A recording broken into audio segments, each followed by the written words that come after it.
मैं भगवत गीता हूँ। मैं योगीराज कृष्ण की वाणी हूँ। यही कारण है कि मैं सृष्टि, चराचर और कालखंड से परे हूँ। कुरुक्षेत्र के मैदान में स्वयं समय ने स्थिर रहकर मेरा श्रवण किया है। मेरी ही साक्षी में उसने अनंत काल से प्राणी मात्र के उलझे हुए प्रश्नों को सुलझाया है। भौतिकता की चकाचौंध में किम कर्तव्य विमूढ़ होकर भटकने वालों के लिए मैं अंतिम लक्ष्य हूं। मैंने कभी जाति, पंथ, संप्रदाय, देश और सीमाओं के भेदों में विश्वास नहीं किया। मेरा धर्म मानवीयता है, मेरा कर्म सेवा है और लक्ष्य मुक्ति है। मैं गहन अंधकार से प्रकाश की ओर ले जाती हूँ। इसीलिए मानव जाति मुझे अपना गुरु भी मानती है। आइए सुनते हैं, देखते हैं वर्तमान मेरे बारे में क्या सोचता है। नमस्कार। ये बहुत खुशी की बात है कि जो राजस्थान संस्कृत अकादमी है वो गीता जयंती के अवसर पर गीता मेरी गुरु विषय पे एक वार्ता का आयोजन कर रही है। उसके लिए मैं आपको बहुत बहुत बधाई देता हूँ। मैं समझता हूँ कि गीता का एक बहुत बड़ा योगदान है कि उसने जो धर्म की बातें जो एक सीमित रहती थी गुरु और शिष्य के बीच में, उसको जन जन तक पहुंचाया, घर घर तक पहुंचाया। और गीता का जो एक एक श्लोक है वो जीवन में उतारने लायक है। एक एक श्लोक के अंदर गूढ़ ज्ञान की बातें वो छिपी हुई है। और हम देखें अगर कि गीता क्या है, तो गीता बेसिकली मानवीयता का ही पाठ पढ़ाती है। एक व्यक्ति को दूसरे व्यक्ति के साथ कैसा व्यवहार करना चाहिए, वैसा ही करना चाहिए जैसे व्यवहार की अपेक्षा वह व्यक्ति खुद अपने लिए करता है। और जाति पाति को भूलकर, धर्म को भूलकर, किसी भी ऐसी चीज़ जो व्यक्तियों को विभाजित करती है, जो अलग करती है, चाहे वो देश की सीमाएं हों, चाहे जाति की सीमा हो, चाहे धर्म की सीमा हो या तो अन्य कोई सीमा हो, उस सब को लांघ करके और जो मानव मात्र का जो धर्म है वो क्या है, वो गीता में बताया गया है। और मैं समझता हूँ एक बहुत बड़ी बात जो गीता में लिखी है वो ये कि जिस प्रकार सूर्य की प्रकृति है ऊर्जा देना, ऊष्मा देना, रोशनी देना, जिस प्रकार चंद्रमा की प्रकृति है शीतलता प्रदान करना, उसी प्रकार प्रत्येक मनुष्य को भी अपनी प्रकृति के अनुसार आचरण करते हुए और जो गीता में जो लिखा है उसको अगर उतार करके और अपने जीवन में उतारे, अपने परिवार के बीच में उतारे, अपने वर्क प्लेस जहाँ वो काम करता है उसको उतारे, तो मैं समझता हूँ कि एक मनुष्य के रूप में जिसका जन्म है और एक मनुष्य के रूप में जिसका अंत है वो भी सफल होगा, तो दोनों ही चीज़ें सफल होगी। जिसके लिए उसके इस जीवन काल में परमपिता परमेश्वर ने जो काम चुना है, अगर वो उस काम को अच्छी तरह से कर ले तो मैं समझता हूँ उसका जीवन सफल है और वही सच्चा कर्मयोगी है। अगर वो व्यक्ति उस काम को अपना 100% देकर करता है, अपना बेस्ट देके करता है और मनसा वाचा कर्मणा में समानता रखते हुए करता है, जिसमें भक्ति योग भी शामिल है और कर्म योग भी शामिल है, इसका मतलब फुल डिवोशन से करता है, फुल डेडिकेशन से करता है, मैं समझता हूँ उसका जीवन सफल है। मेरे लिए बहुत सौभाग्य की बात है कि, और मैं कहूँगा राजस्थान के सौभाग्य की बात है कि आदरणीय डॉक्टर के पाठक साहब जैसे IAS अधिकारी राजस्थान काडर में मिले हैं, जिनका एक पूरी ब्यूरोक्रेसी में एक अलग पहचान है। और न सिर्फ एक ब्यूरोक्रेट के रूप में बल्कि एक कवि के रूप में, एक लेखक के रूप में, एक विद्वान व्यक्ति के रूप में उनकी अलग पहचान है। इसी प्रकार जो राजस्थान प्रशासनिक सेवा के बहुत सीनियर अधिकारी हैं पंकज ओझा, उनको भी आज मुझे स्वागत करने का अवसर मिल रहा है। और मैं समझता हूँ कि जब आप इनकी बातों को सुनेंगे तो आप अभी जिस लेवल पे हैं उससे 2 लेवल ऊपर चले जाएंगे, ज्ञान के मामले में भी और कर्म के मामले में भी। और मैं बहुत ही आदर के साथ, सम्मान के साथ इन दोनों विद्वानों को चर्चा के लिए, वार्ता के लिए आमंत्रित करता हूँ। आज हम चर्चा करेंगे विश्व के सबसे प्राचीन और सबसे समसामयिक ग्रंथ गीता मेरी गुरु। और हमारे साथ हैं आज हमारे राजस्थान सरकार के शासन सचिव महिला एवं बाल कल्याण विभाग श्री के पाठक साहब, जो न सिर्फ विद्वता बल्कि साहित्य पर अपनी पकड़ के लिए जाने जाते हैं। और उनके साथ चर्चा होगी आज गीता के आध्यात्मिक, भौतिक और सांसारिक पक्ष पर। और मैं हूं पंकज ओझा, मैं वरिष्ठ RS अधिकारी हूं और आज हम गीता पर चर्चा कर रहे हैं। सर, सबसे पहले मैं ये कहना चाहूँगा कि गीता भगवान कृष्ण की वो अनुपम कृति है जो उनके मुंह से 5000 साल पहले निकली।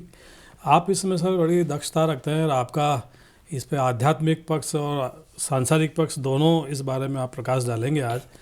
तो सर, हम कैसे कहें कि गीता वाकई आज के जनमानस में या जनजीवन में जितनी मानसिक दुश्चिंताओं में आदमी घिरा हुआ है, नैराश्य में घिरा हुआ है, तो कैसे उसकी चिंताओं का समाधान करती है, कैसे हमें जीने की कला सिखाती है?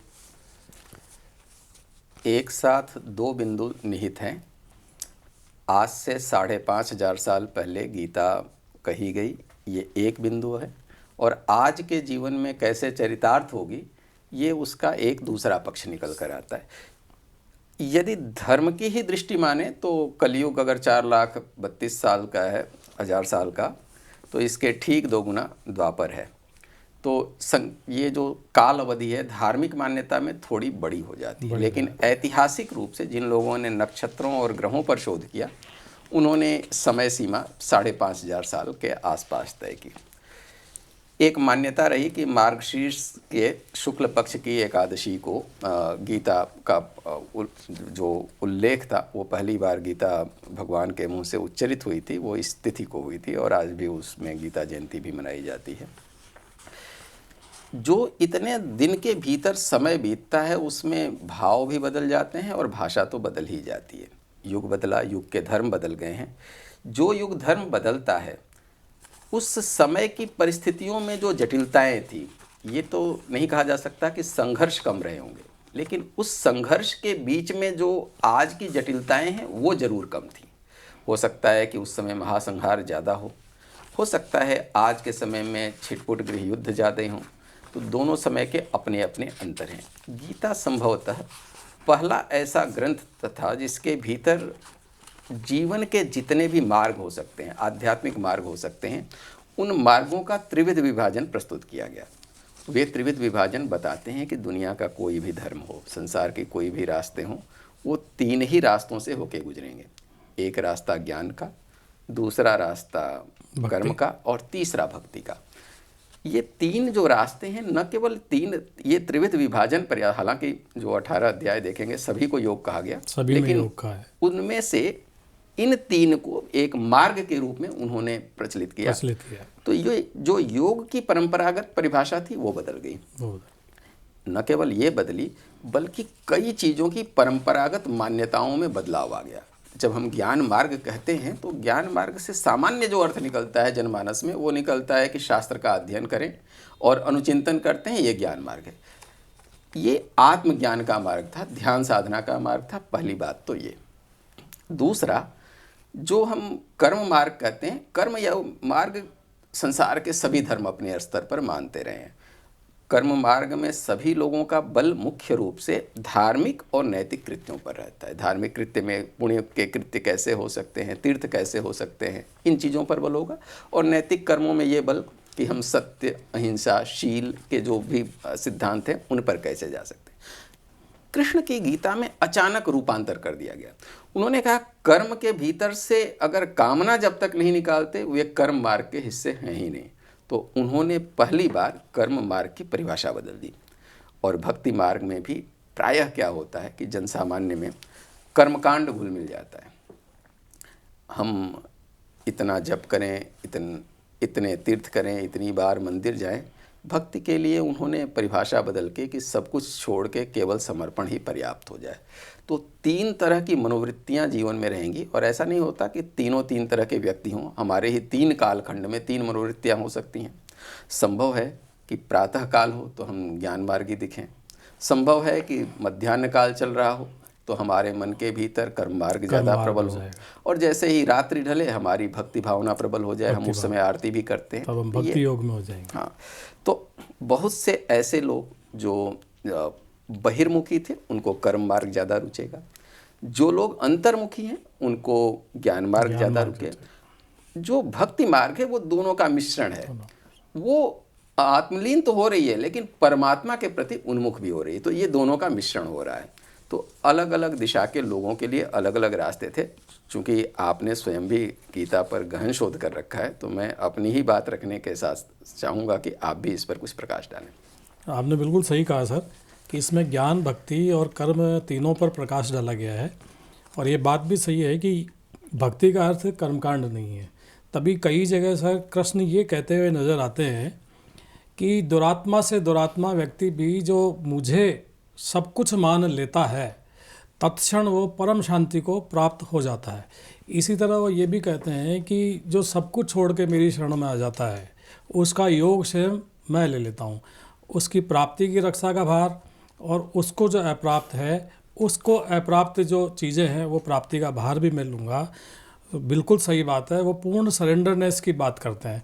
और देखा जाए तो गीता शरणागति से ही शुरू होती है और शरणागति पर ही ख़त्म होती है। अर्जुन प्रथम अध्याय में ही कहते हैं, जब विषाद उनके आ जाता है कि मैं कैसे सबको मारूंगा, और वो कहते हैं कि मैं आपकी शरण में हूँ, अब आप मुझे शिक्षा दीजिए। लेकिन देखा जाए तो पूरी तरह शरण में नहीं है।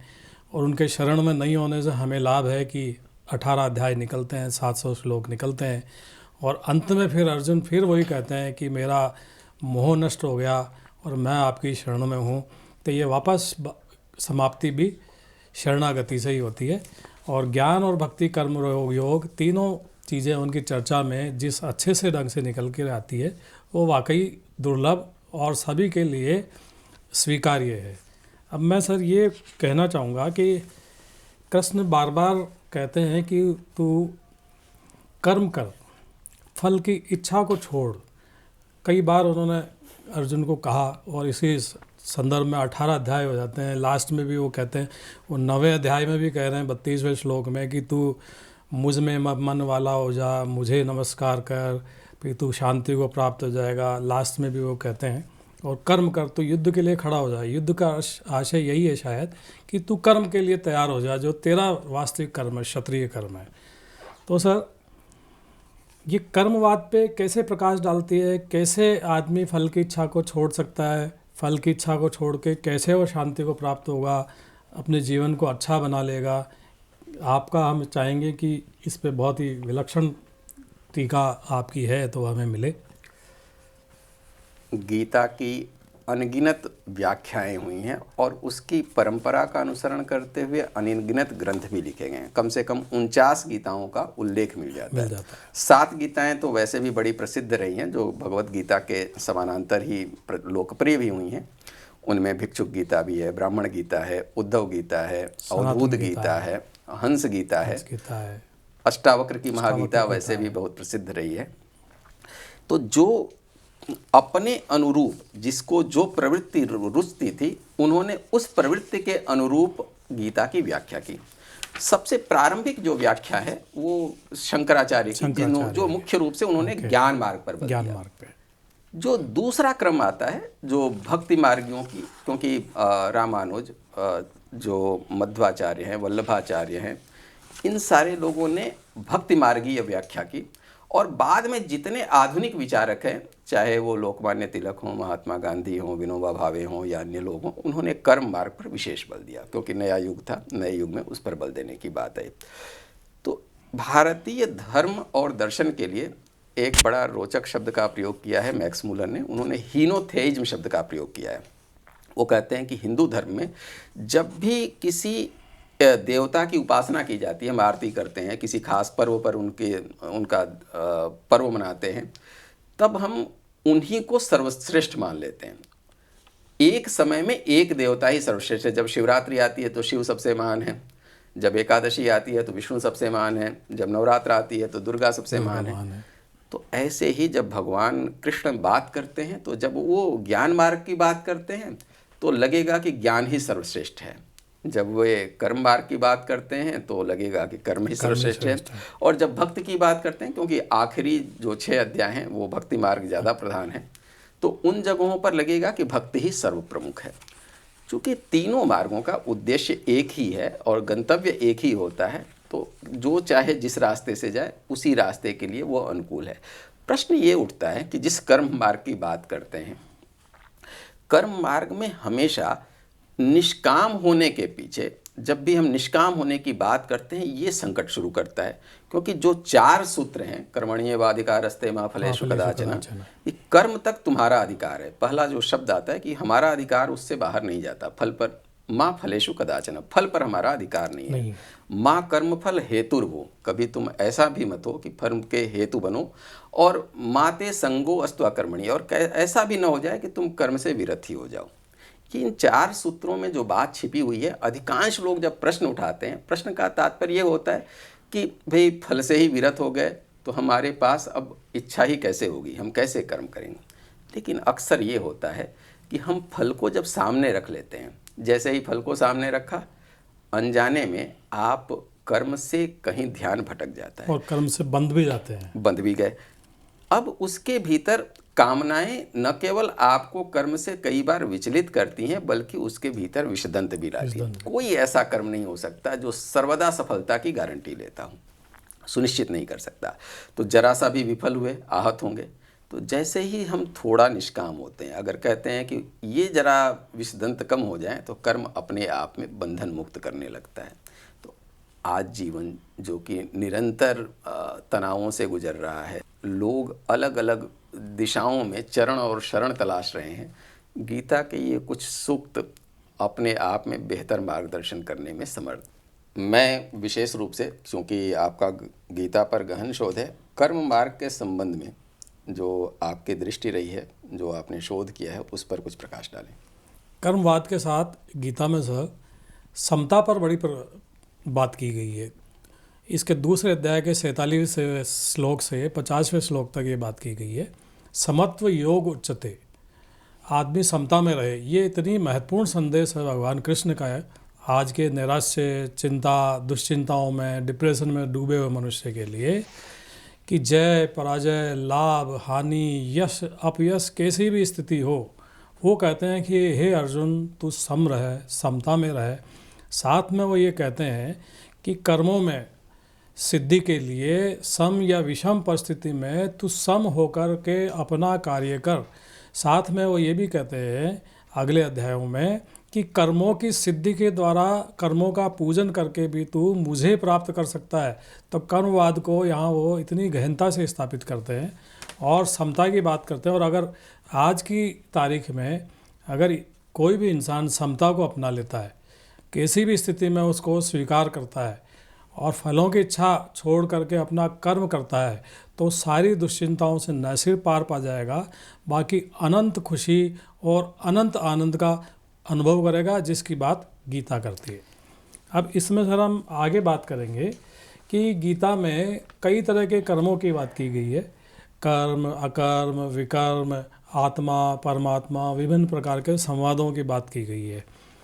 तो किस प्रकार से कर्म करे आदमी, जैसे आपने बताया कि फलों की इच्छा छोड़ करके वो कार्य करे, तो दैनिक जीवन में ऑफिस का कार्य करते हुए हम गीता का अनुप्रयोग किस प्रकार करें सर? सामान्य तौर पर जो कर्म हम कर रहे होते हैं, उनके पीछे कोई भाव या विचार विद्यमान है। प्रश्न ये उठता है कि कर्म की शुद्धता पर्याप्त है या उसके भीतर भाव की शुद्धता भी होनी आवश्यक है। अपराध शास्त्र में भी, दंड शास्त्र में भी मेंसरिया का होना आवश्यक माना जाता है। अगर आप दोषी हैं तो 2 शब्द होने चाहिए, एक्टस रियस और मेंसरिया, वास्तव में घटित भी होना चाहिए। वास्तव में घटित होना तो कई बार व्यवहार की ज़रूरत है। मेरे मन में किसी की हत्या का विचार आया और हमने हत्या नहीं की, तो अपराध के शास्त्र में हमें अपराधी नहीं माना जाएगा। लेकिन धर्म के शास्त्र में, अध्यात्म के क्षेत्र में वो अपराधी हो गया। तो विचार के तल पर, भावना के धरातल पर हम कैसे उससे परे जाएं। जब आप कर्मयोग की बात करते हैं, अनजाने में कुछ चीज़ें प्रकारांतर से छिपी रह जाती हैं। समत्व की बात में एक बेहतर शब्द उन्होंने प्रयोग किया हुआ है, स्थित प्रज्ञा। जिसकी प्रज्ञा स्थिर हो गई हो, ऐसा एक अर्थ निकाल लिया जाता है। जब प्रज्ञा स्थिर हो गई है, कहना तो बड़ा सरल है, लेकिन मूल शब्द था कि प्रज्ञा स्थित हो गई है, स्वयं के भीतर ही लीन हो गई है। जब अर्जुन कृष्ण से प्रश्न करते हैं तो वो कहते हैं कि स्थित प्रज्ञस्य का भाषा समाधिस्थस्य केशव। अगले ही वाक्य में वो बात समाधिस्थ की कर लेते हैं। समाधि की बात निस्संदेह जो बात करना चाह रहे हैं कि स्थित प्रज्ञता तब ही जीवन में प्रतिफलित होती है जब समाधि का अनुभव हो जाए, समाधि में हम लीन हो जाएं।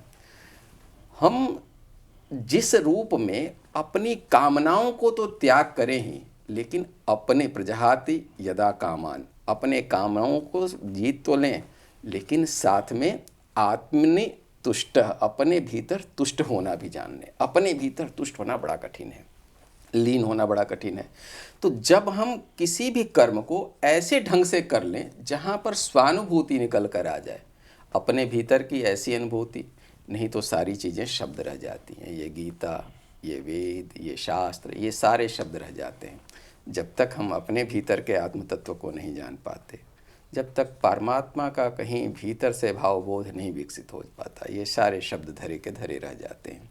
तो जहाँ आत्मबोध की बात आ जाए, और ख़ास तौर पर जो कृष्ण का विश्व दर्शन है वो अंतिम तौर पर इसी लक्ष्य की ओर लेकर जाता है।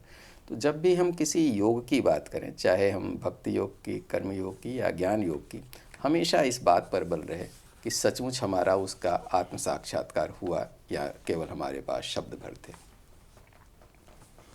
गीता पर लगभग विश्व के सभी विद्वानों ने शोध किया है और विभिन्न विद्वानों ने इसके अनुवाद भी किए हैं, जैसा सर ने बताया। गीता के बारे में मैं कहना चाहूँगा कि आइंस्टीन भी इसे पढ़ते थे और वो कहते थे कि जब मैं गीता पढ़ता हूँ तो मैं किसी और लोक में चला जाता हूँ। मेरी सारी विद्या मुझे इसके आगे बहुत तुच्छ नज़र आने लगती है। कई बिजनेस मैनेजमेंट स्कूल्स हैं विश्व के जहाँ पर ये गीता पढ़ाई जाती है। हार्वर्ड यूनिवर्सिटी ये कोर्सेज ऑफ़र करती है। चीन की पीकिंग यूनिवर्सिटी ये कोर्सेज ऑफ़र करती है। न्यू जर्सी की स्टेटन ग्रांड यूनिवर्सिटी बाकायदा गीता पर अपना एक कोर्स ऑफ़र करती है। कोलंबिया स्कूल ऑफ मैनेजमेंट में गीता पढ़ाई जाती है। महात्मा गांधी, एडल्फ हसले, are स्टिनर, APJ Kalam, Tilak, Gokhale, Arvind, Maharshi Radhakrishnan, David थोरी, कार्ल जंग, इन सब ने गीता की उपासना की है। इवन प्रशा के जो जर्मन विद्वान हम्बोल्ट थे, उन्होंने तो यहाँ तक कहा, इसको पढ़कर इतने अभिभूत हो जाते हैं वो कि गीता धरती पर उपलब्ध जितने ग्रंथ हैं उनमें सर्वश्रेष्ठ है। और उन्होंने जर्मन विद्वानों को ये आदेश दिया कि संस्कृत वाङ्मय में जितने भी अभूत संपदा है उसका संकलन किया जाए। तो हम देख सकते हैं कि अनेक जर्मन विद्वान भारत आए और उन्होंने संस्कृत वाङ्मय पर न सिर्फ भारत से भी अधिक शोध किया और ऐसी ख्याति विश्व को दी जो बहुत आगे है। सर, हम जानना चाहेंगे कि गीता में योग पर भी बात की गई है। कहीं वो बात करते हैं कि योगारूढ़ मनुष्य किस प्रकार का होता है, और योग वो आत्मा और परमात्मा के साथ योग की बात करते हैं, चाहे वो भक्ति के द्वारा या ज्ञान के द्वारा। तो इसके द्वारा कृष्ण हमें क्या संदेश देते हैं, कैसे योग की बात यहाँ हो रही है? योग शब्द बहुत पहले से प्रचलन में रहा है। संस्कृत का हर शब्द किसी न किसी धातु से बनता है। तो एक जो प्रमुख अर्थ है युजिर योगे शब्द से बनना। युजिर योगे का अर्थ है कि दो चीज़ों को जोड़ करें हम। तो अध्यात्म के जगत में जब जोड़ की बात आती है तो आत्मा और परमात्मा का जोड़ सबसे प्रमुख मान लिया जाता है। लेकिन जब हम अध्यात्म में और गहरे जाते हैं तो कई बार युज समाधौ धातु का प्रयोग होता है। समाधि के अर्थ में, ध्यान के अर्थ में, कैवल्य के अर्थ में हम प्रयोग कर रहे होते हैं।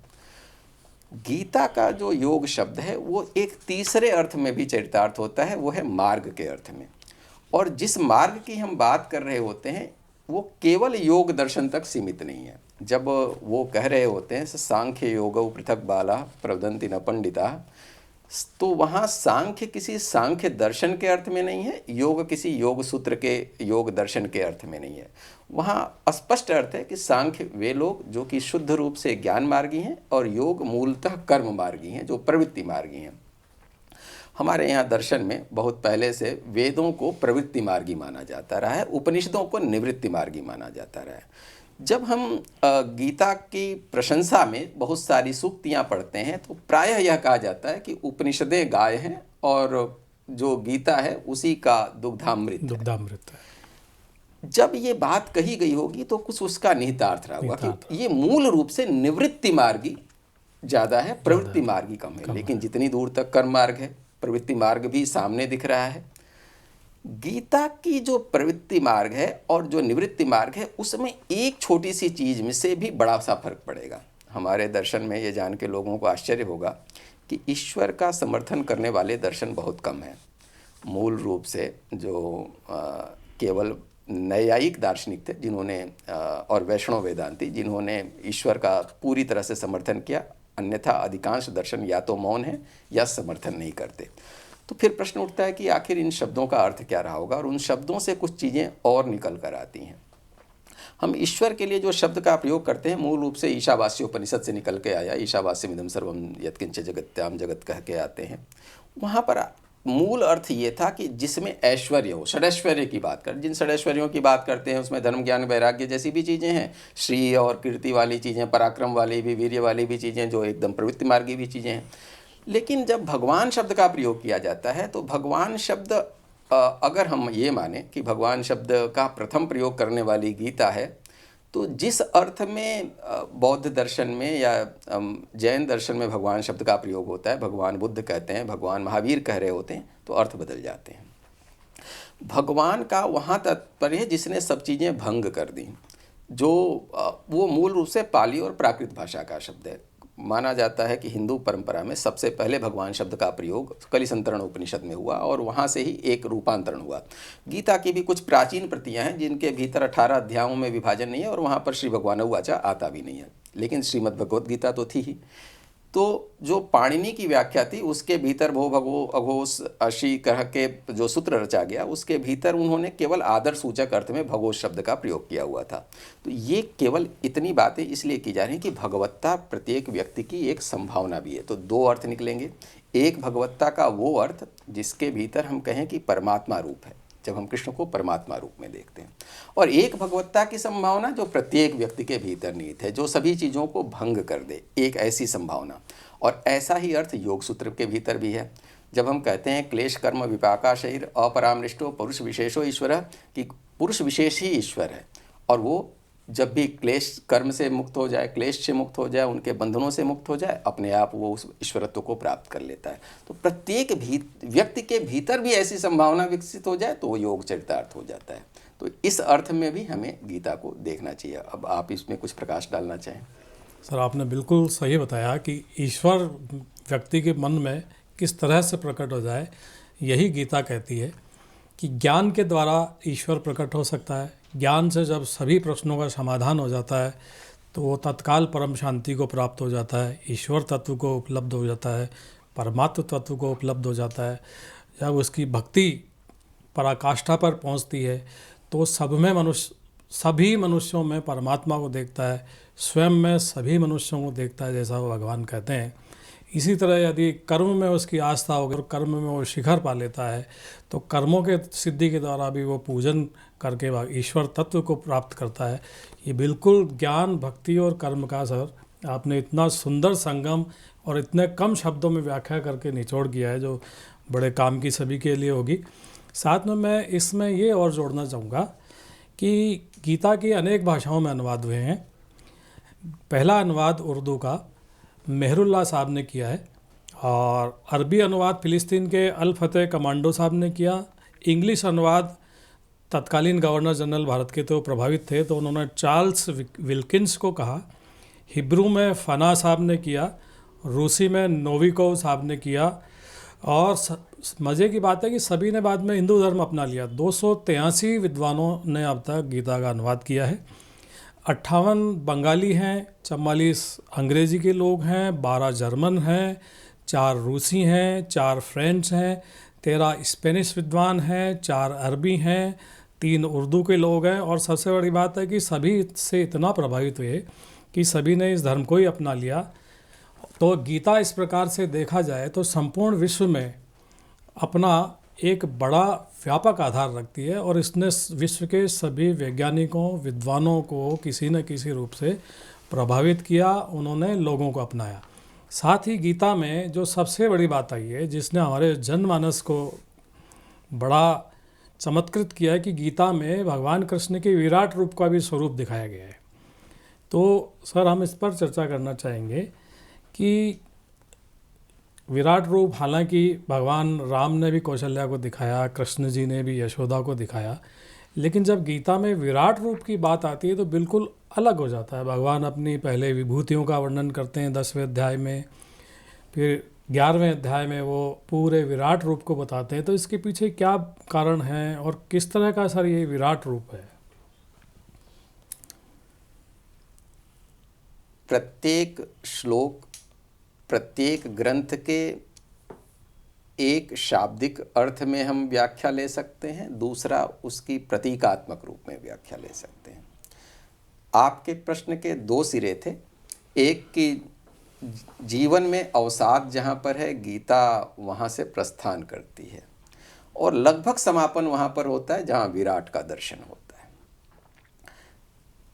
मैं गीता के कुछ ग्रंथों पर व्याख्याएं जो थी, उनमें से कुछ ग्रंथों को पढ़ रहा था, उसमें ओशो का भी एक उनकी व्याख्या थी।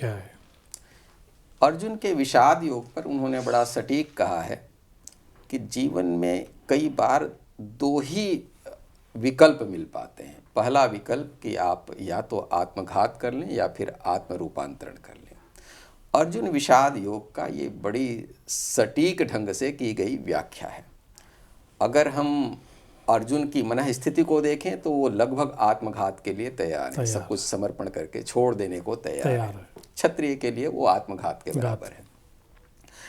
और यदि उसी आत्मघात को, उसी विषाद को गहन करके उस वर्तुल से बाहर निकल जाए तो ये आत्म रूपांतरण है। मनुष्य का मन चूंकि दो से नियमित होती है इसीलिए दुनिया है, दो विधाओं से होके गुजरती है इसलिए दुविधा है। तो सबके भीतर ये दुविधाएं हैं ये, और उसी के कारण कहीं रास्ता नहीं निकल पाता, इसीलिए अवसाद में हम चले जाते हैं। रास्ता जब तक दिखता रहे, प्रकाश जब तक दीप्त है, तब तक वो अवसाद में नहीं है। तो जब जीवन के उस हिस्से को हम देखते हैं जो केवल हम तक सीमित है, हमारे कर्मों तक सीमित है, हमारी सीमाओं के भीतर है, विराट को नहीं देखते, तब अवसाद की संभावनाएं हमेशा ज़्यादा होती हैं। लेकिन जब विराट का हिस्सा हमें छूता है, हम व्यापक फलक से बने हुए हैं। एक उबंतु फिलॉसफी है जिसे नेल्सन मंडेला ने लोकप्रिय किया था, a man is man because of others. हम मानव हैं क्योंकि हमारे पीछे तमाम मानव खड़े हैं, तमाम लोगों का योगदान है। जीवन के कई महानियम हैं। उन नियमों में से एक ये भी है कि अगर किसी के लिए कुछ करिए, संभव है कि उससे वो प्रतिफल ना पाए, लेकिन कई ऐसे प्रतिफल पा जाएंगे जिनके लिए हमने कुछ नहीं किया होगा। जीवन संतुलन ला देता है। तो जीवन में जब संकट आते हैं, हो सकता है कि हमारे अपने किए से उस समय रास्ता ना निकल कर आ पाए, लेकिन कई बार विराट के रास्ते निकल कर हमारे पास से सहायताएं चली आती हैं। विराट जब हम शब्द कह रहे होते हैं तब अर्थ क्या है? हम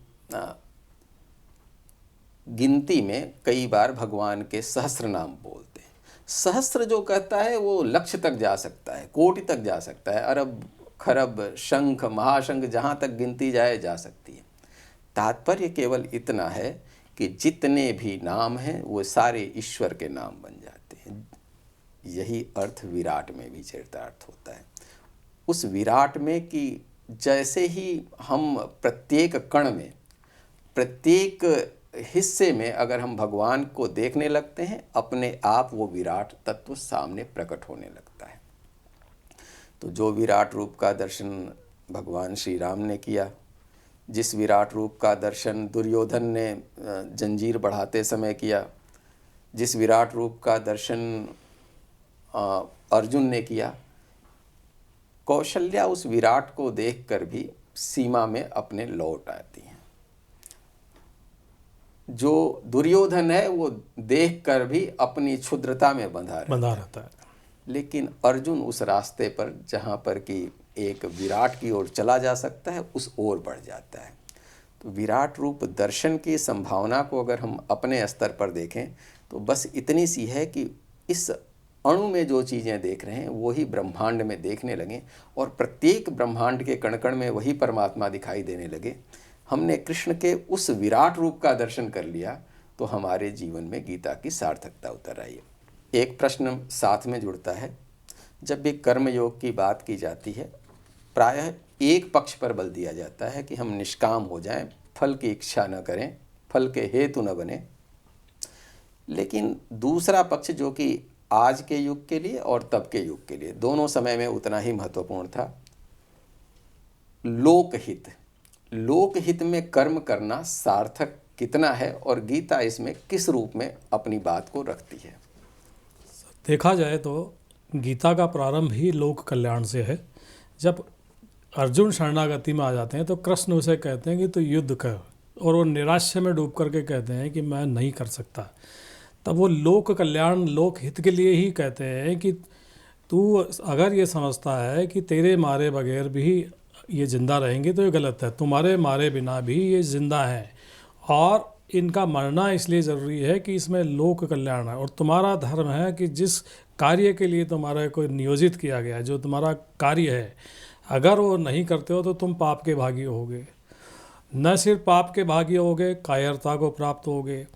लोगों में तुम्हारी बदनामी होगी कि तुम इतने महापुरुष होकर के भी युद्ध से हट गए, क्योंकि ये इतने पापी हैं कि इनको मारना लोक कल्याण की बात है, लोक हित की बात है। तो गीता आगे भी यही बात करती है कि किस तरह ज्ञान से, भक्ति से, कर्म से, कामनाओं को अपने वश में करके, मन बुद्धि इंद्रियों को अपने वश में करके यदि कोई कर्म करता है तो कर्मों का पूजन करके, कर्मों की सिद्धि के द्वारा भी वो न सिर्फ इस लोक में अपनी प्रसिद्धि को प्राप्त करेगा, परमात्म तत्व को प्राप्त करेगा, शांति को प्राप्त करेगा, आनंद को प्राप्त करेगा।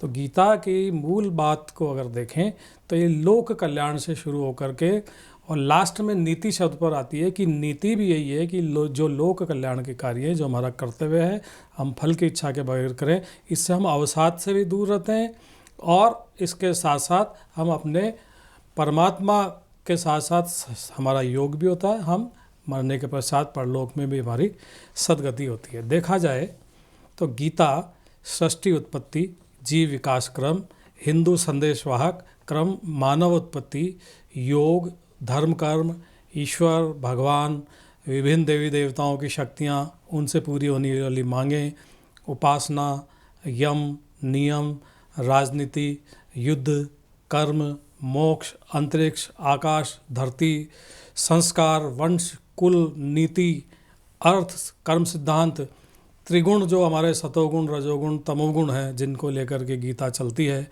लोक कल्याण की बात करती है, उनकी संकल्पना, सभी प्राणियों में मैत्री भाव की जानकारी देती है। हमारे जो मुख्य दुख हैं, नैराश्य, चिंता, दुश्चिंताएं, डिप्रेशन, वो इसलिए भी है कि हम रजोगुणी हैं। हम दुश्मनी के भाव, आसक्ति के भाव, कामनाओं के भाव से बंधे हुए हैं या अहम के भाव से बंधे हैं, अहंकार के भाव से बंधे हैं। यदि हम तमोगुण और रजोगुणी को छोड़ करके सतोगुणी होते हैं तो हमें निश्चित रूप से लोक हो या परलोक हो या संसार हो, हमें शांति के साथ साथ परम आनंद की भी प्राप्ति होती है। और गीता का मुख्य ज्ञान भी यही है कि हम स्थिर बुद्धि बने, स्थिर प्रज्ञ बने, हम योगारूढ़ बने, समता में रहें, कैसी भी स्थिति हो हमें ये भान रहे कि फल की इच्छा के बगैर भी हमें लोक कल्याण में हमें लगातार प्रवृत्त रहना है। साथ ही ये मोक्ष कैसे हो, मुक्ति कैसे हो, उसके बारे में भी संपूर्ण रूप से प्रकाश डालती है। ये वेदों और उपनिषदों का एक अमृत है, दुग्ध है, जिसे कोई भी पीकर अपने जीवन में समाहित करके उसका अनुशीलन करके अपने जीवन को बहुत सुंदर बना सकता है। गीता में सर जो लोक की बात आई है, लोकहित की बात आई है, लोक कल्याण की बात आई है, लोक संग्रह की बात आई है, हम चाहेंगे सर कि आप अपने विचार इस पर भी व्यक्त करें। आपने लोक की बात पर बड़े विस्तार से चर्चा की थी। दो पक्ष और भी अचानक ये कहीं स्मृति में कौंध आए हैं, उन पर भी मैं प्रकाश डालना चाहूँगा। हम सभी अपने भावों, विचारों और कर्मों की ही परिणति हैं। जीवन में कई बार जाने अनजाने इस जन्म के, गत जन्म के कर्मों के परिणाम हमें प्राप्त होते रहे हैं, ऐसी हमारी मान्यता है। हमने कुछ गलत कर दिया, उससे मुक्त होने का रास्ता हमारे किसी प्रायश्चित में निकल के आए, ये तो एक बात हुई। लेकिन हमने अपने पापों के कोटे को कम करने के लिए पुण्य के कोटे को बढ़ाने के लिए, इसके लिए सारे धर्म कहीं ना कहीं अवकाश देते हैं। तो जब लोक संग्रह की बात है तो हम अपने कर्म का पीछे का जो कहीं खोटा रह गया उसमें तो कहीं कमी नहीं कर पाते, लेकिन इतना कर जाएं कि कुछ ऐसा इतना बड़ा कर जाएं कि उसके आगे ये चीज़ें अपने आप लघु हो जाएं। लोक संग्रह का एक पक्ष ये भी दिखता है। दूसरा, जब हम लोक की बात करते हैं तो हमारे भारतीय परंपरा के भीतर आत्मा की कल्पना में बड़ी रोचक चीज़ें भी जोड़ी गई हैं।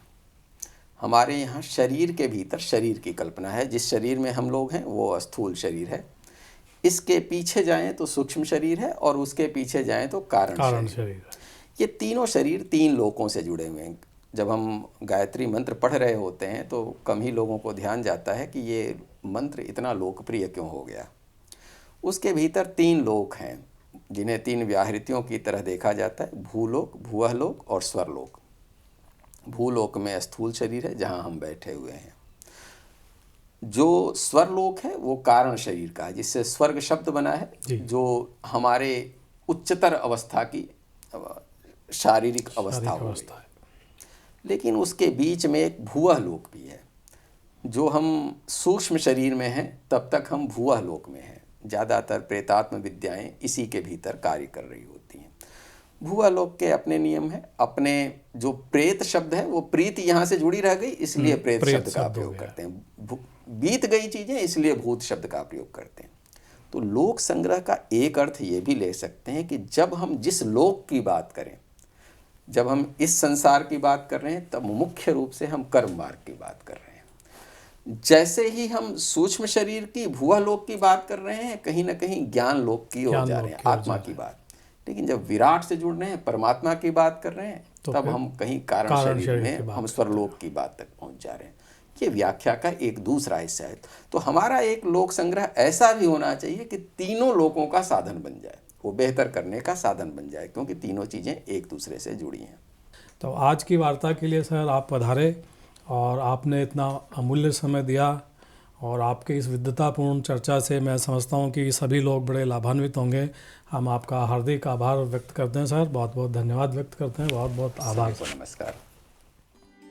आज के गीता जयंती के इस कार्यक्रम में, जिसको कि हमारी संस्कृत भाषा एकेडमी के द्वारा आयोजित किया जा रहा है, मैं सर्वप्रथम आप सभी महानुभावों को इसकी बहुत बहुत शुभकामनाएं देना चाहूँगी, और साथ ही अपने उद्बोधन से गीता मेरी गुरु क्यों है उस बात को आपसे शेयर करते हुए इस गीता जयंती के महत्व पर प्रकाश डालने का मैं अपना छोटा सा एक कर्तव्य भी कह सकते हैं और छोटा सा एक प्रयास भी करना चाहूँगी। द गीता को, जो एक संवाद था श्री कृष्ण और अर्जुन के बीच में जब महाभारत की लड़ाई शुरू हो रही थी, उससे पहले, क्योंकि अर्जुन जो हैं वो बैटलफील्ड पे पहुंचने के बाद थोड़े से किन कर्तव्य विमूढ़ हो गए थे कि मैं अपने ही भाइयों के अगेंस्ट लड़ाई कैसे लड़ूं। तो उसको तो हम जानते हैं द भगवद गीता के नाम से, और वो प्रथम गीता होती है और सबसे पॉपुलर गीता है जो शायद हम सब ने पढ़ी होगी। आज कुछ थोड़ा सा अलग हट के बात करना चाहती हूँ कि हाल ही में मैंने, इनफैक्ट जब कोविड शुरू हुआ उससे कुछ समय पहले, जो गीता प्रेस है उससे एक गीता संग्रह नाम से एक पुस्तक खरीदी हिंदी में, जो आज मैं सभी दर्शकों को दिखाना भी चाहूँगी और आग्रह भी करना चाहूँगी कि बहुत ही सुंदर लिखी हुई पुस्तक है। 25 गीताओं का इस पुस्तक में व्याख्यान किया गया है। तो मेरी माँ ने मुझे अष्टवक्र गीता से जो है परिचय कराया था, जो एक स्पिरिचुअल गीता है, जो राजा जनक और श्री अष्टवक्र के बीच में एक संवाद होता है। मैं अंग्रेज़ी में थोड़ा उसका तर्जुमा कर दूं, जो बात उस किताब की मूल्य है कि the teacher appears when the student is ready and the teacher disappears when the student is fully ready. अगर हम तैयार रहते हैं तो हमें जो है ज्ञान देने वाला या गुरु जो है, चाहे वो गीता के रूप में हो चाहे किसी अन्य रूप में हो, वो हमेशा हमारे आसपास रहता है, क्योंकि सब कुछ इस ईथर में, इस यूनिवर्स में है। मैं गीता पे वापस आती हूँ। गीता का मतलब है डायलॉग, है ना। गीता का मतलब है विचारों का आदान प्रदान, जिसको हम कहते हैं गीता बिना द के, अंग्रेजी में जो आर्टिकल लगता है द गीता। जब हम बात करते हैं तो हम बात करते हैं भगवत गीता की, बट जब हम बात करते हैं गीता की तो हम मान के चलते हैं कि हमारी पूरी एंशिएंट सिविलाइजेशन जिस पे हमें बहुत गर्व है, जो 5000 वर्ष पुरानी है, वो उसका जो हमारा फाउंडेशन या बेडरॉक है वो गीता है। गीता का मतलब क्या है? विचारों का आदान प्रदान, शास्त्रार्थ, जिसमें हमारी महिलाएं भी जो हैं पार्टिसिपेट किया करती थी, और गीता उस डायलॉग को रिप्रेजेंट करती है। तो अगर मैं आपको इस किताब में बताऊं तो ये गणेश गीता से शुरू होती है, और जो है ये इसमें पार्वती गीता है, नारद गीता है, अष्टवक्र गीता है, अवधूत गीता है, इसमें बहुत प्रकार की, हरि गीता है, मणिक गीता है, शंपक गीता है, पिंगला गीता है, राम गीता है, अवधूत गीता है, जीवन मुक्त गीता है। अगर मैं एक शब्द में गीता का सार आपको बताना चाहूँ और क्यों गीता मेरी गुरु है, तो मैं एक ही चीज़ कहूँगी कि विषयों का नीरस हो जाना ही मोक्ष है, विषय में रस आना ही बंधन है, बस इतना ही तत्व ज्ञान है।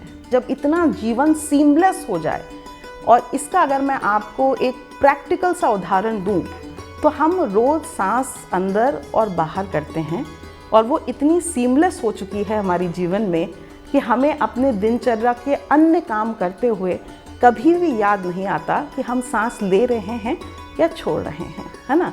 बट किसी गंभीर स्थिति में जब हमें सांस की प्रॉब्लम आती है, तब हमें एहसास होता है कि सांस हमारी जीवन की कितनी इम्पॉर्टेंट अम्बिलिकल कॉर्ड है जो हमें इस जीवन में जोड़ के रखती है।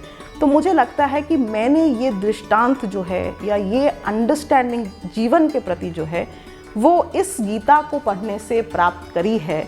और मैं अपनी माताश्री की बहुत बहुत शुक्रगुजार हूँ, क्योंकि उन्होंने मुझे ना केवल Bhagavad Gita which is the Gita से इंट्रोड्यूस कराया, बट उन्होंने मुझे गृहस्थ गीता, अष्टवक्र गीता और इस किताब को पढ़ने के लिए भी जो है वो प्रेरित किया। 25 प्रकार की गीताओं से मेरा परिचय जो है इस कोविड लॉकडाउन के दौरान हुआ, और शायद मुझे लगता है कि आज मुझे ये जो मौका आपने दिया है इस कार्यक्रम की अध्यक्षता करने का, और गीता मेरी गुरु के ऊपर अपने उद्गार पेश करने का, मुझे लगता है कि शायद मैं उसके लिए गीता प्रेस की भी बहुत बहुत आभारी हूँ कि आपने मुझे जो है, और मेरे जैसे अन्य पाठकों को जो है, इस प्रकार का सुंदर संकलन हाथ में दिया कि हम इसको पढ़ सके और इसकी विवेचना कर सके, और इसके माध्यम से अपने आप को, संसार को और दुनिया को समझ सके। तो जिस तरह से श्री कृष्ण ने अर्जुन को एक युद्ध लड़ने के लिए पूरी तरह से परिपक्व किया था, तैयार किया था, मोटिवेट किया था, एनकरेज किया था, और जो अपनी बात कह के, क्योंकि शब्द जो हैं बहुत लोगों का जीवन परिवर्तन कर सकते हैं, तो वो जो है उसी सेम चीज़ को, मुझे ऐसा लगता है वो सेम फीलिंग जो है मुझे विभिन्न प्रकार की गीताओं को पढ़ने के बाद महसूस हुआ है, क्योंकि जीवन भी एक युद्ध है, और इसको भी जो है शब्दों से गुज़र कर और शब्दों की नीरसता को भूलकर जीवन का आलिंगन किया जा सकता है। तो बहुत बहुत धन्यवाद। और मैं इस कार्यक्रम में जो भी हमारे महानुभव आज अपने व्याख्यान से हम सभी लोगों को जो हैं सारगर्भित कर रहे हैं या मार्गदर्शन प्रदान कर रहे हैं, मैं उन सभी का अपनी तरफ से बहुत बहुत धन्यवाद करना चाहूँगी। और जो हमारे ऑडियंस हैं जो इस कार्यक्रम से जुड़े हैं, बिकॉज़ जैसा मैंने कहा गीता एक संवाद है, तो मुझे बहुत विश्वास है कि हम दोनों हम चाहे कितने भी अदृश्य हों, हम दोनों के परस्पर इस संवाद से इस गीता जयंती में हम भी कुछ सीखेंगे और आप भी कुछ सीखेंगे। और आगे मुझे उम्मीद है कि हम अपने संस्कृति को इसी प्रकार से और मजबूत बनाते हुए आगे परस्पर निडर होके जीते हुए आगे बढ़ेंगे। बहुत बहुत शुक्रिया, बहुत बहुत धन्यवाद। गीता जो है ज्ञान योग, कर्म योग और भक्ति योग की त्रिवेणी है। इसमें भगवान श्री कृष्ण ने अर्जुन को माध्यम बनाकर पूरी दुनिया को एक संदेश दिया है कि कर्म क्या है, भक्ति क्या है, ज्ञान क्या है। उन्होंने साफ कहा है, कर्मण्येवाधिकारस्ते मा फलेषु कदाचन मा कर्म फल हेतु भूर्मादे संगोस्तु कर्मणि। अर्थात अर्जुन, तुम कर्म करते जाओ, फल की इच्छा मेरे पे छोड़ दो, फल की इच्छा मत रखो, फल स्वतः ही मिलेगा। और एक बात उन्होंने और कही, अनन्याश्चिंतयन्तो मां ये जना पर्युपास्ते तेषा नित्याभियुक्ता नाम योगक्षेमम वहाम्यहम। जो अनन्य चित भाव से मुझे बचता है उसका योग और क्षेम मैं स्वतः ही ऑटोमेटिकली उसकी पूर्ति कर देता हूँ। गीता के अनेक श्लोकों में उन्होंने कर्म के ऊपर जोर दिया, कर्म प्रधान विश्व कर राखा, जो जस करही तसही फल चाखा। हमारे पिताजी हमेशा ये बात हमको सिखाते थे कि खेती कर्मा सेती, यानी खेती यदि आप करते हैं तो उसमें कर्म करना पड़ेगा, और जो है कर्म नहीं करेगा तो खेती में उत्पादन प्राप्त नहीं कर सकेगा। तो गीता के जो श्लोक हैं उनको ही लोगों ने अपनी अपनी भाषाओं में अलग अलग रूप से कहा है। महात्मा गांधी जी ने गीता को आत्मसात कर रखा था। वे हमेशा गीता के श्लोकों का उद्धरण देते थे और गीता के माध्यम से अनेक बातें कहते थे। बल्कि मैं तो गांधी जी के विचारों को जब पढ़ता हूँ तो एक श्लोक गीता का मेरे सामने हमेशा आता है, अहिंसा सत्यम क्रोध त्यागा संतिर्पैशुनम दया भूतेस्वलोलुत्वम मार्दवम हीरोचापनम। यानी जिसका सत्य में विश्वास है, अहिंसा में विश्वास है, जिसने क्रोध को जीता हुआ है, जो त्यागी है, उसको अपना कोई दुश्मन समझे, लेकिन वो अपना दुश्मन किसी को नहीं समझता। पैशुनम बोलते हैं उससे। दया भूतेस्व लोलुप्तम, अर्थात जीव मात्र पर जिसका दया का भाव है, जिसको न तो सत्ता का लोलुप है, न उसको धन का लोलुप है, न कोई स्त्री का लोभ है, किसी भी प्रकार का कोई इसको लोभ नहीं है, कोई धन का लालची नहीं है, और जीव मात्र पर जिसका दया का भाव है, ऐसा व्यक्ति है अर्जुन, वो मुझे प्रिय है। तो गीता जो है उसने अर्जुन का तो मार्गदर्शन किया ही किया, लेकिन अर्जुन को माध्यम बना करके पूरे दुनिया को जो संदेश दिया है, इसी कारण से आज देखो गीता जो है अनेक भाषाओं में इसका प्रकाशन हुआ है। अनेक प्रकार से लोगों ने गीता के ऊपर टिप्पणियाँ की है, लेकिन तिलक महाराज ने जो टिप्पणियाँ की हैं वो अपने आप में बहुत मौजूद है। तिलक जी ने ख़ास तौर से कर्म योग के ऊपर और ज्ञान योग के ऊपर जो बातें कही है वो आज भी हमारी नई पीढ़ी के लिए प्रेरणादायी है। देखिए, निष्काम भाव का जो कर्म किया जाता है उसमें कर्म के फल की इच्छा नहीं रहती, और सकाम कर्म किया जाता है उसमें कोई आदमी देखता है कि मैं अपने माँ बाप की सेवा करूँगा तो मुझे धन मिलेगा, मैं गुरु की सेवा करूँगा तो मुझे विद्या मिलेगी। और किसी भी कर्म को यदि आप किसी उद्देश्य से और किसी फल की प्राप्ति के लिए करो तो वो सकाम कर्म जो है उसको उन्होंने श्रेष्ठ नहीं माना। निष्काम कर्म जिसमें आदमी कर्म करता है और फल की इच्छा भगवान पे छोड़ देता है तो उसको निश्चित रूप से निष्काम कर्म का फल मिलता है। सकाम कर्म में कई बार लोगों को एक ये समझिए कि कुछ समय के लिए उसका लाभ मिल सकता है, लेकिन उसका फल जो है बहुत मीठा नहीं होता, बहुत अच्छा नहीं होता। इसलिए उन्होंने निष्काम कर्म के ऊपर विशेष तवज्जो दी, विशेष ध्यान दिया। योगा कर्मसु कौशलम, योग जो है वो कर्म करते हुए करेंगे तो आप कौशल को प्राप्त कर लेंगे। और इसको एक तरीके से ये कहना चाहिए, योग में वैसे तो यम, नियम, आसन, प्रत्याहार, आहार, धारणा, ध्यान और समाधि, इन सब चीज़ों के ऊपर ध्यान देने की आवश्यकता है। लेकिन कर्म करते हुए योग जो करता है वो कौशल और ये कुशलता को प्राप्त करता है। जो सर्वश्रेष्ठ दुनिया में है उसमें भगवान कहता है मैं रहता हूँ। इसलिए अर्जुन की सारी गलतफहमियों को दूर करते हुए उन्होंने कहा तुम ये देखो कि जो दुनिया में सर्वश्रेष्ठ है, वृक्षों में कल्पवृक्ष में हूँ, गायों में कामधेनु में हूँ, सर्पों में वासुकी में हूँ, और इसी प्रकार से जो दुनिया की सर्वश्रेष्ठ चीज़ें हैं उनमें मैं स्वयं विराजमान हूँ। इसलिए अनेक रूप रूपाया वैष्णवे प्रभ वैष्णवे, जो रूप अलग अलग प्रकार के हैं उनमें सर्वश्रेष्ठ कृति संसार की जो भी है उनमें मैं हूँ, और तू मेरे से अलग कुछ मत समझ। अर्जुन के प्रश्नों का जवाब देते हुए उन्होंने कहा सुख और दुख ये दोनों जीवन में आते रहते हैं, लेकिन उसमें समभाव रखना चाहिए। सुखे दुखे समे कृत्वा लाभा लाभो जया जयो, अथवा सुख में, दुख में, लाभ में, हानि में, सब जगह आदमी को समभाव रखते हुए उसको ये समझिए कि जाई विधि राखे नाम ताई विधि रही है। किया अभिमान तो फिर मान नहीं पाएगा, होगा प्यारे वही जो श्री राम जी को भाएगा। फल आशा त्याग शुभ काम करते रहिए, जाई विधि राखे नाम ताई विधि रही है। तो कुल मिलाकर गीता में ये बात कही गई है कि सुख में, दुख में, लाभ में, हानि में, जय में, पराजय में, और जिस तरीके की भी स्थिति हो उसमें आपको समभाव रखना चाहिए और उसमें उससे विचलित नहीं होना चाहिए। जो आदमी हारता है वो जीतने की कामना करके आगे बढ़े। जो व्यक्ति व्यापार में घाटा उठा लेता है तो ये देखेगा अब आगे में मुझे लाभ होगा, लेकिन उसमें निराश होने की आवश्यकता नहीं है। और ये समझो कि ये जो भी हेतु की कृपा है उसके आधार पे हो रहा है, उसके संभल के करना चाहिए। जो गिरता है वो संभलता है, जो हारता है वो जीतता है, जो घाटे में रहता है वो लाभ में आता है। ऐसा इसका भावार्थ है। सर्वधर्मान परित्यज्य मामेकम शरणम व्रज अहम त्वाम सर्व पापेभ्यो मोक्षयिष्यामि मा शुचः। तुम सब धर्मों को छोड़कर मेरी शरण में आ जा।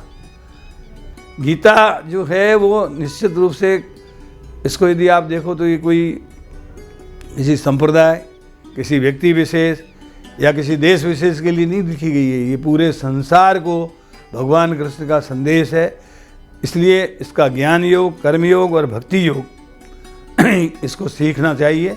गीता ये वास्तव में विश्व गुरु के रूप में पुस्तक है। इसको हमको पढ़ना चाहिए और इसको जीवन में ढालना चाहिए। जैसा गांधी जी ने अपने जीवन में ढाला था। गांधी जी निश्चित रूप से गीता का एक अध्याय रोज करते थे। कुछ लोग कहते हैं गेयम गीता, गीता नाम शस्त्रम, शस्त्र नाम और गीता का अध्ययन वो निश्चित रूप से करते थे। उनके जीवन में गीता का बहुत बड़ा एक तरीके से उनके विचारों पर, उनके वक्तव्यों में गीता की बहुत सी चीज़ें हमको पढ़ने को और सुनने को मिलती थी। वो अपने विचार लिखते थे, उसमें भी गीता का सार आता था। तो आइए हम गीता जयंती के अवसर पर गीता के श्लोकों को आत्मसात करें और गीता में जो कहा गया है, कृष्ण भगवान ने जो अर्जुन को कहा है वैसे करें।